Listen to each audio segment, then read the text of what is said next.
ઘણા વર્ષો પહેલાં એક સુખી રાજ્ય હતું. આ રાજ્યનો રાજા ખૂબ જ ન્યાયપ્રિય અને દયાળુ હતો. તે હંમેશા કહેતો, મારી પ્રજા ખુશ હશે તો જ મારું રાજ્ય સાચું સુખી ગણાશે.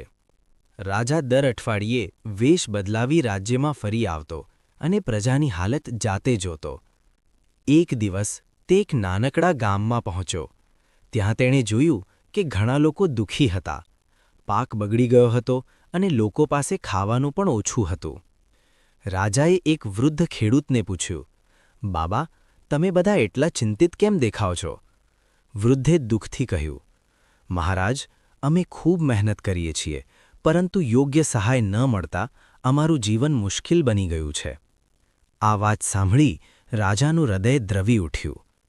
તે તરત જ મહેલ પરત ફર્યો અને અધિકારીઓને આદેશ આપ્યો કે ગામના લોકોને અનાજ, બીજ અને પાણીની યોગ્ય વ્યવસ્થા કરવામાં આવે. થોડા મહિનાઓમાં ગામ ફરી હરિયાળું બની ગયું. લોકો ખુશ થઈ ગયા.